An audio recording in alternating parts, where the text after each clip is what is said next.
Update terkini amukan banjir di Pulau Sumatera, mulai dari korban yang terus bertambah hingga gelondongan kayu yang harus diketahui asal-usulnya dan kematian anjing K9 milik Polda Riau.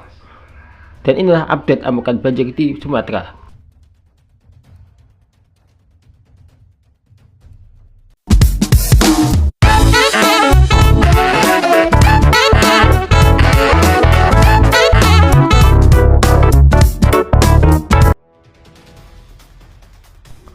Kepala Pusat Data Informasi dan Komunikasi Kebencanaan BNPB Abdul Muhari menyampaikan perkembangan jumlah korban akibat banjir bandang di tanah longsor di 3 provinsi Aceh, Sumatera Utara, dan Sumatera Barat. Hingga Kamis 4 Desember sore, jumlah korban meninggal dunia mencapai 836 jiwa berdasarkan data yang telah dimutakhirkan pada pukul 16 WIB. Abdul menuturkan korban meninggal dunia paling banyak ditemukan pada hari itu di Provinsi Aceh sebanyak 48 korban akibat tertimbun tanah longsor. Dengan demikian, data korban meninggal dunia di Provinsi Aceh mencapai 325 jiwa. Sementara di Sumatera Utara, BNPB menemukan 12 jenazah di Adiat Koting dan 6 jenazah di Sumatera Barat. Lalu, untuk korban hilang di Aceh, terdata masih ada 170 jiwa, 127 jiwa di Sumut, dan 221 di Sumbar. Ia menegaskan bahwa BNPB masih akan terus mencari korban hilang sampai batas waktu yang belum ditentukan.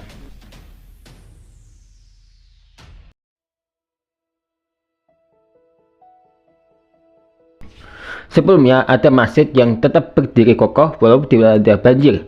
Tapi, Sungai Ombilin di Sumatera Barat baru-baru ini menjadi sorotan karena airnya yang jernih setelah dilanda banjir. Fenomena ini terjadi karena air sungai yang menerima suplai dari Danau Singkarak yang kaya akan batu kapur, membuatnya airnya tetap bersih meskipun sekitarnya dilanda banjir. Ahli geologi menyebutkan bahwa batu kapur membantu menyaring dan membuat air menjadi lebih terang, sehingga aliran sungai yang membawa sedimen berlebih tetap jernih. Fenomena ini menjadi viral di media sosial dan menunjukkan bagaimana proses alami dapat memberikan air yang bersih di tengah keadaan banjir. Wah, kalau kayak gini sih kayak sungai tisu ya guys ya, namanya sungai Are. Wah, gimana menurutmu? Ini sih benar-benar ya kayak di film-film kartun, tapi bisa juga terjadi setelah banjir kayak gitu ya.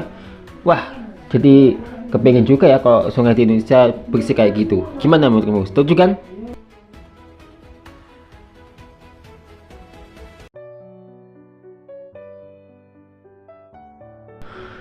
Reno, anjing pelacak K9 milik Kepolisian Daerah Riau, mati saat menjalankan tugas pencarian korban bencana di Kabupaten Agam, Sumatera Barat. Reno, berusia 8 tahun 4 bulan, mengalami kondisi lemas mendadak dan tumbang saat bertugas pada 30 November lalu. Meskipun dilakukan penanganan medis darurat, Reno dinyatakan mati dalam proses tersebut. Pengorbanan terakhir diberikan secara kedinasan oleh anggota Polda Riau, dan ia dikenal sebagai anjing yang berprestasi dalam operasi pencarian korban bencana. Selamat jalan Reno, kami mengapresiasikan perjuangan kamu mencari korban bencana Sumatera. Semoga kamu tenang di alam sana.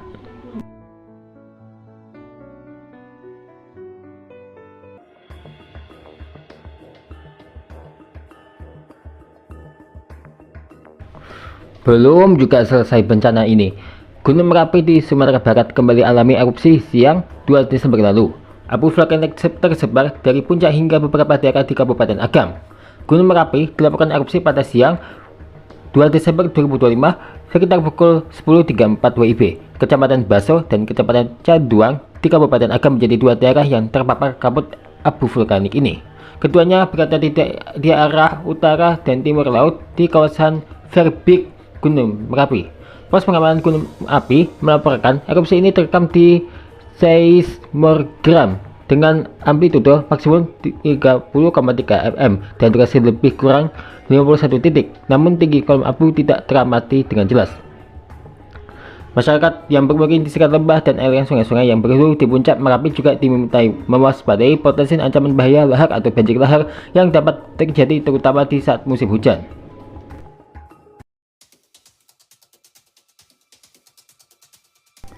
Gempa bumi dengan magnitudo 6,3 terjadi di Sinabang, Aceh. Gempa itu dipicu adanya aktivitas subduksi lempeng Indo-Australia menunjam ke bawah lempeng Eurasia. Daryono menyoroti lokasi epicentrum gempa dan bentuk patahan yang terjadi.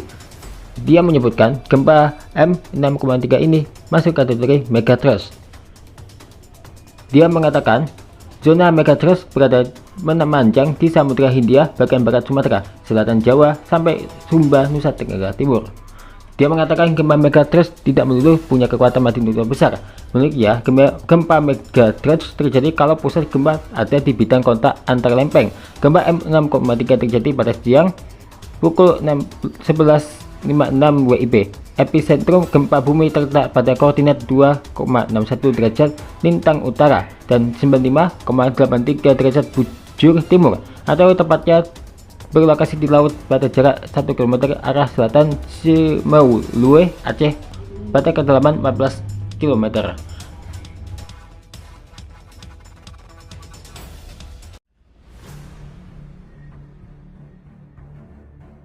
Jangan pernah salahkan cuaca. Aktivitas orang lain juga bisa menyebabkan bencana besar.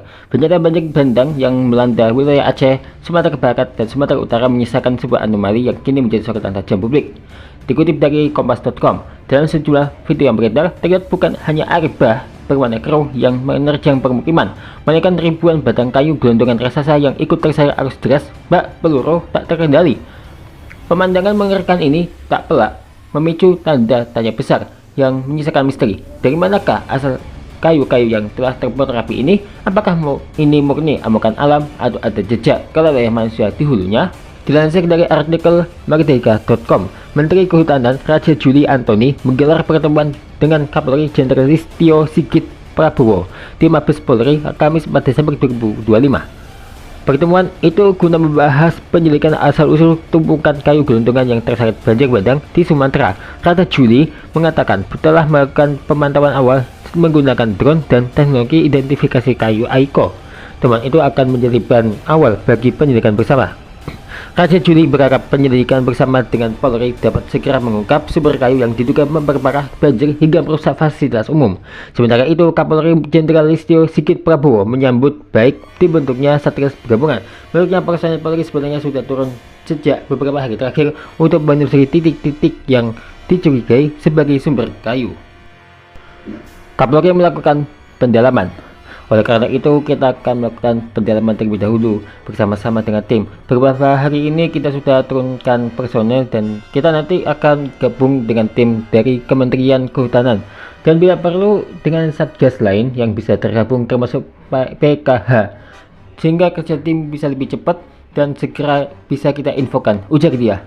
Dia mengatakan Satgas Gabungan diharapkan bisa bergerak cepat mengidentifikasi lokasi asal kayu serta mengecek potensi pelanggaran di wilayah terdampak. Hasil penyelidikan akan segera disampaikan kepada publik setelah tim bekerja di lapangan.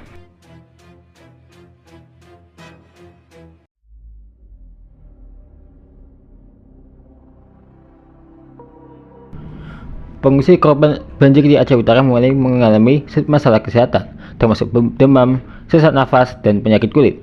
Tim dokter dari Ikatan Dokter Indonesia, Aceh Utara, dan Kota Lok Sumawe melakukan kunjungan ke beberapa tempat pengungsian untuk memberikan perawatan medis dan bantuan seperti beras, sanitasi kit, minyak goreng, mie instan, air mineral, dan obat-obatan. Pengungsi di Biren juga mengalami masalah kesehatan, termasuk demam, gatal-gatal, diare, batuk, dan gejala tipus. Kondisi ini disebabkan oleh terbatasnya fasilitas sanitasi dan lingkungan yang belum sepenuhnya bersih. Di Sumatera, risiko penyakit menular melalui air sangat tinggi akibat air tercemar yang digunakan untuk kebutuhan harian. Pengungsi di tenda darurat harus segera menuju pos kesehatan jika mengalami demam atau diare. Wamenkes juga telah mengirim tim untuk melakukan mitigasi dan evaluasi pada beberapa penyakit penting yang mungkin berdampak pada pengungsi.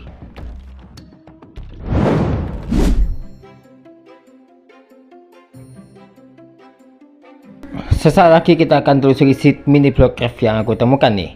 Ya, ada juga batu melayang yang seperti ini.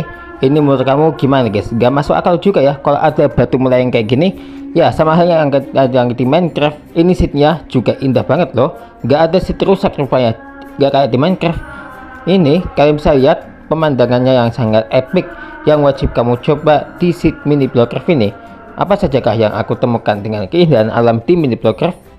Ditunggu sekali lagi tentang penelusuran di seed mini block cave yang menakjubkan. Cepat, kalian harus tonton sesaat lagi.